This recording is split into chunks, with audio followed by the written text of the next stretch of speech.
할렐루야! 네, 오늘도 주님 전에 나오신 여러분들 환영하고 축복합니다. 어떤 사람이 길을 가다가 이렇게 보니까 길가에 큰 돌이 하나 있는 것입니다. 그래서 이 사람이 보니까, 야, 이 돌을 놔두면은 사람들이 다니는데, 걸리적거리고 또 이 돌에 발이 걸려서 넘어질 것 같다는 생각이 들었어요. 그래서 이 사람은 가던 길을 멈추고 그 돌을 들어서 옆으로 옮겨 놓았습니다. 그런데 나중에 다시 돌아오는 길에 이렇게 와서 보니까 그 돌 밑에 살던 개미들이 사방으로 흩어져서 도망치고 있는 것이었습니다. 그 사람은 깜짝 놀라서 자신은 이 개미들을 해칠 마음이 전혀 없었기 때문에 너무 놀랬던 거예요. 그저 사람들이 다니는 길을 도와주려고 한 선의의 마음이었었는데 개미들에게는 그것이 위협이 된 것입니다. 그때 이 사람이 이런 생각을 했다고 합니다. 내 마음을 저 개미들에게 어떻게 전할 수 있을까? 너무나 미안한 나머지 자신의 마음을 그 개미에게 꼭 전하고 싶었다는 것입니다. 그 사람은 미안한 마음에 개미들에게 아무리 손짓을 하고 아무리 소리를 지르고 해도 개미들은 그 사람의 마음을 알아들을 수도 없거니와 그 사람의 소리를 알아들을 수도 없었던 것입니다. 그래서 이 사람은 이런 생각을 하게 됩니다. 옳지. 내가 내 마음을 저 개미들에게 전하려면은 내가 직접 개미가 되는 수밖에 없겠구나. 이렇게 생각을 합니다. 사랑하는 성도 여러분, 하나님이 이처럼 하나님의 사랑을 우리에게 직접 전하고 보여주시기 위해서 직접 인간의 몸으로 이 땅에 오셔서 우리의 삶을 체휼하신 것입니다. 이 이야기는 복음의 핵심을 아주 적절하게 보여주는 이야기입니다. 하나님께서는 죄인인 우리를 구원하시기 위해서 그저 그 하늘나라에서 명령만 내리시거나 또는 말씀만 하신 분이 아니세요. 하나님은 우리를 구원하시기 위해서 직접 우리 가운데로 내려오신 분이십니다. 오늘 본문에서 예수님은 한 걸음 더 나아가서 죄인들의 서 있는 자리에까지 직접 내려오셔서 우리와 함께, 우리와 똑같이 세례를 받으셨어요. 아무 흠도 없고 아무런 죄도 없으신 하나님이 이 회개의 세례를 받으신 이유가 무엇이겠습니까? 여러분, 그 이유는 죄인인 우리를 구원하시기 위해서 우리와 같아지고 우리와 같이 죄인의 자리에 함께 하셨기 때문입니다. 사랑하는 성도 여러분, 오늘은 수세주일입니다. 수세주일은 하나님께서 그리스도 안에서 우리를 끝까지 책임지신 은혜를 교회가 함께 선포하고 기념하는 주일입니다. 그리고 수세주일은 세례를 통해서 그리스도의 구원의 완성을 선포하는 주일이기도 합니다. 그렇기에 하나님의 자녀들은 모두 세례를 받아야 하는 것입니다.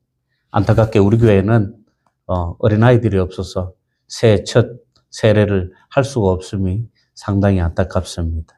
오늘 그래도 아직 세례를 받지 않아서 세례를 받은 분들에게도 이미 세례를 받은 우리 모두에게도 이날은 매우 중요한 날입니다. 수세주일은 세례를 받지 않았거나 받았거나 한 모든 사람들에게, 하나님의 자녀인 모든 사람들에게 아주 의미가 있고 중요한 날입니다. 어떤 사람들은 세례를 하나의 종교적인 절차로만 생각하는 경우가 있습니다. 교회에 들어오는 입문식 내지는 그냥 남들 다 하니까 창피하니까 세례 안 받으면 직분을, 어떤 분은 그렇게 얘기하더라고요. 세례를 안 받으면 집사가 될 수 없으니까 할 수 없이 세례를 받는다라고 말씀하시는 분도 제가 들은 적이 있어요. 여러분, 이렇듯이 신앙생활의 이 출발선에 선 성도들의 신분에 업그레이드 정도로 생각하시는 분들이 계십니다. 그러나 성경은 세례를 이처럼 가볍게 말씀하지 않으십니다. 그래서 예수님께서도 공식적인 사역을 시작하시기 전에 가장 먼저 한 것이 무엇입니까? 세례이었습니다. 성경은 세례가 하나님의 공동체 안에서 얼마나 중요한 의미를 갖는지 오늘 본문에서 예수님께서 직접 세례를 우리와 똑같이 받으셨다는 사실을 보여주면서 세례가 단순한 인간의 결단이 아니라 하나님께서 우리에게 이루어 주시는 구원의 역사 가운데 있는 사건임을 보여줍니다. 그러나 오늘 본문에서 예수님께서 세례를 받으셨다는 사실은 이 세례의 중심이 우리가 결단하는 것이 아니라 하나님의 행동이고 하나님의 전적인 선택임을 보여주는 것이라는 거예요. 보통 우리가 세례받으면 본인이 결단해서 세례받는다라고 생각하지만 사실은 그렇지 않다는 것입니다.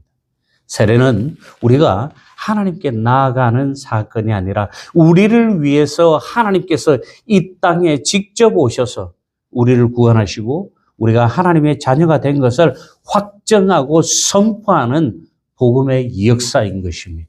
오늘 말씀을 통해서 우리를 위해 이 땅에 오셔서 우리와 함께 하시고 우리를 하나님의 자녀로 확정해 주신 주님의 은혜를 함께 나누기를 간절히 소망합니다. 먼저 회개는 목적이 아니라 그리스도를 향한 길임을 우리가 알아야 하는 것입니다. 마태복음 3장 13절에서 성경은 이렇게 말씀합니다. 그때 예수께서 갈릴리로부터 요단강에 이르러 요한에게 세례를 받으려 하시니라. 아멘. 여러분, 세례 요한의 사역은 분명했습니다. 마태복음 3장 2절에서 이렇게 말씀하죠. 회개하라, 천국이 가까이 왔느니라. 회개는 여러분, 죄를 슬퍼하는 감정이 아니에요. 세상 사람들이 얘기하는 것처럼 반성문 쓰는 게 아닙니다. 회개는 우리 인생의 방향을 바꾸는 것입니다. 우리의 삶의 방향을 완전하게 하나님께로 바꾸는 것이 회개인 것입니다. 그리고 그 방향의 끝에는 누가 계시는 거예요? 항상 예수 그리스도께서 계셔야 하는 것입니다. 어느 주례사가 이런 말을 했다고 합니다. 돈으로 결혼하면 낮이 즐겁고, 육체로 결혼하면 밤이 즐겁고, 사랑으로 결혼하면 밤낮이 즐겁고, 신앙으로 결혼하면 평생이 행복합니다. 이런 말씀을 하신 분이 있다고 합니다. 여러분, 주님을 만나야 우리의 인생의 방향이 끝나고 행복해지는 줄로 믿으시기 바랍니다. 요한의 설교는 사람들을 자기 자신에게 집중시키고 자신에게 묶어두지 않고 세상 사람들에게 끊임없이 이렇게 말씀합니다. 내 뒤에 오시는 이가 있다. 이 말씀, 오늘 본 말씀 3장 11절에서 12절 말씀에 이렇게 얘기를 하죠. 나는 너희로 회개하기 위하여 물로 세례를 베풀거니와 내 뒤에 오시는 이는 나보다 능력이 많으시니 나는 그의 신을 들기도 감당하지 못하겠노라. 그는 성령과 불로 너희에게 세례를 베푸실 것이요 손에 키를 들고 자기의 타작마당을 정하사 알곡을 모아 곡간에 들이고 쭉정이는 꺼지지 않는 불에 태우시리라. 아멘. 여러분, 이처럼 회개는 목적이 아니라 우리를 구원하시기 위해서 이 땅에 오시는 예수 그리스도를 맞이하기 위한 길을 예비하는 시작이며 준비인 것입니다. 사랑하는 성도 여러분, 세례를 받는 분들만 회개가 필요한 것이 아니에요. 여러분, 이미 세례를 받은 우리 역시 날마다 회개의 자리로 나아가야 하는 것입니다. 여러분, 회개가 식어버리면 은혜도 형식이 되는 것입니다. 여러분, 구약 성경에서 이스라엘 사람들이 회개를 할 때 어떻게 합니까? 그냥 단순하게 여기는 머리를 쪼아리는 것에서 끝나지 않았어요. 머리에 젤을 바르고 굵은 베옷을 입고 땅바닥에 엎드려 하나님께 예배하며 통곡을 하면서 자신의 옷을 다 찢으며 하나님께 통곡하며 회개했다고 기록되어 있습니다. 이처럼 회개는 우리의 겉모습뿐만 아니라 내면의 세계까지 갈기갈기 찢어지는 마음으로 할 수 있어야 하는 것입니다. 이런 회개를 할 때 우리가 잘못을 하고 돌아서서 또 동일한 잘못을 하지는 않을 것입니다. 그러나 반성만 하게 되면은 돌아서서 똑같은 죄를 또다시 저지를 수밖에 없는 것입니다. 이것이 형식이라는 거예요. 우리의 가슴을 찢는 회개를 할 때 형식이 아니라 자기의 의를 내려놓고 그리스도를 바라보게 하는 통로가 되는 것입니다. 회개를 통해서 그리스도를 바라보며 주님의 길을 예비하는 저와 여러분들 되시기를 주님의 이름으로 축원합니다. 두 번째로 모든 의는 우리가 아니라 그리스도께서 이루셨다고 말씀하고 있습니다. 요한은 예수님께 세례를 베풀기를 주저했습니다. 자신이 오히려 예수님께 세례를 받아야 한다고 주님께 고백을 합니다. 그러나 예수님은 이렇게 말씀하십니다. 이와 같이 하여 모든 의를 이루는 것이 합당하니라. 이 부분에 대해서 성경은 히브리서 4장 15절에서 이렇게 말씀합니다. 우리에게 있는 대제사장은 우리의 연약함을 동정하지 못하실 리가 아니요 모든 일에 우리와 똑같이 시험을 받으신 이로되 죄는 없으시니라. 아멘. 여러분, 예수님은 우리의 삶을 체휼하시기 위해서 우리가 똑같이 인간의 삶을 사셨지만 회개할 죄가 있는 분은 아니셨어요. 여러분, 이 체휼이라는 뜻이 뭐예요? 우리 평상시에는 잘 사용하지 않는 단어인데 체험은 그냥 그렇게 사는 것이 아니라 그냥 흉내만 내는 삶이에요. 근데 예수님께서는 체휼하셨다라고 말씀합니다. 체휼은 똑같이 사는 것을 말하는 거예요. 똑같이 경험하고 느끼고 그렇게 살면서 그러한 삶을 고스란히 이해하고 받아들이는 것. 그것을 체휼했다라고 말씀하는 것입니다. 여러분, 예수님은 이처럼 인간 체험을 하는 것이 아니라 우리의 삶을 고스란히 받아들이시고 체휼하셨던 것입니다. 그래서 예수님께서는 아무 죄도 없으셨지만 우리처럼 회개를 하신 것입니다. 예수님은 우리를 위해 세례를 받으셨어요. 예수님은 겸손한 본보기를 보여주기 위해서 본인이 세례를 받으신 것이 아니라 우리의 죄를 대속하시기 위한 이 대속의 처음을 보여주시기 위해서 그 대속을 시작하시기 위해서 회개하시고 세례 받으신 것입니다. 성경은 고린도후서 5장 21절에서 이렇게 말씀합니다. 하나님이 죄를 알지도 못하신 이를 우리를 대신하여 죄로 삼으신 것은 우리로 하여금 그 안에서 하나님의 의가 되게 하려 하심이라. 아멘.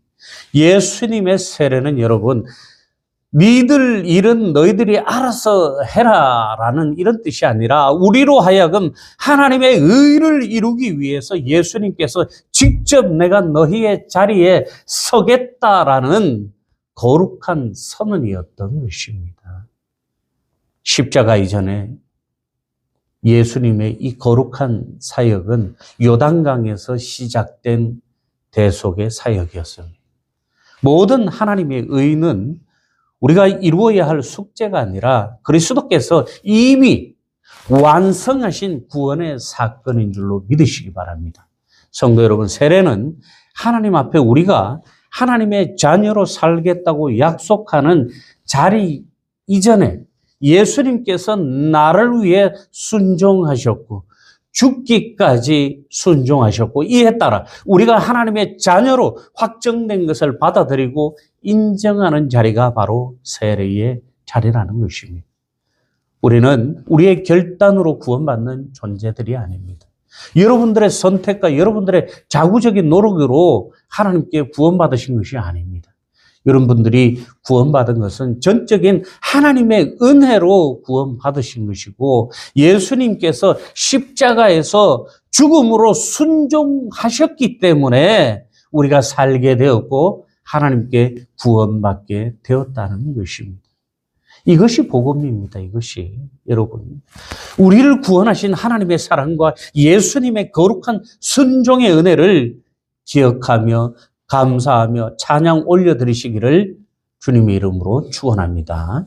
마지막으로 하나님의 기쁨은 우리의 행위가 아니라 그리스도께 있었다는 것입니다. 여러분, 늘 우리가 예배할 때 우리의 삶을 통해서, 우리의 찬송을 통해서, 우리의 예배를 통해서 하나님 기뻐 받으시옵소서라고 기도합니다. 그런데 이러한 우리의 삶의 무브먼트가 아니라 하나님께서는 그리스도를 통해서 기뻐하신다는 거예요. 그래서 우리의 기도를 누구를 통해서 대신 받으세요? 예수 그리스도를 통해서 우리의 기도를 대신 받으신다는 것입니다. 여러분, 예수님께서 세례를 받으시고 물에서 올라오실 때, 얼마나 멋있는지 몰라요. 하늘이 쫙 열리고 성령이 그 자리에 임하셨어요. 성경은 이 모습에 대해서 마태복음 3장 17절 말씀으로 이렇게 말씀하고 있습니다. 하늘로부터 소리가 있어 말씀하시되 이는 내 사랑하는 아들이요 내 기뻐하는 자라 하시니라. 아멘. 여러분, 세례를 통해서 예수님이 하나님의 아들이 되신 것이 아니라 이미 하나님의 아들이신 예수님께서 이 땅에 오셔서 하나님의 아들로서 하나님으로서 사역을 시작하실 때 하나님의 아들이심을 하나님께서 선포해 주신 것입니다. 이 장면은 하나님께서 예수님의 구원 사역을 기뻐하시면서 예수님이 세상에 아주 잘난 사람이 아니라 하나님의 독생자 예수이심을 온 세상에 선포해 주시는 사건이었습니다. 요한복음 1장 12절에 이렇게 말씀합니다. 영접하는 자 곧 그 이름을 믿는 자들에게는 하나님의 자녀가 되는 권세를 주셨으니. 아멘. 누구든지 이처럼 하나님의 아들이신 예수님을 그리스도로 믿고 영접하는 자들에게 하나님께서 예수님과 똑같이 우리에게도 하나님의 자녀가 되는 권세를 주시는 것입니다.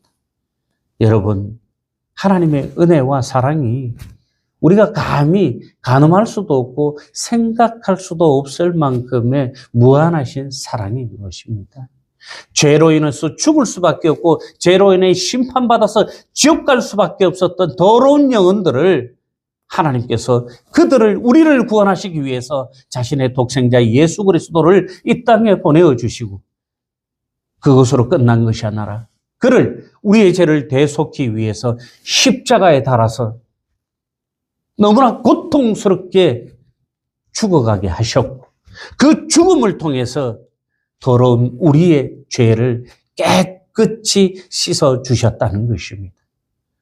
사랑하는 성도 여러분, 세례를 받은 우리는 이제 더 이상 혼자가 아닙니다. 하나님의 자녀로 확정받은 우리는 예수님 안에서 우리는 하나님의 자녀가 되었습니다. 하나님의 자녀가 된 우리에게 주님은 하늘의 권세와 권능으로 사망 권세를 이기게 하시고 우리와 함께 하시는 것입니다.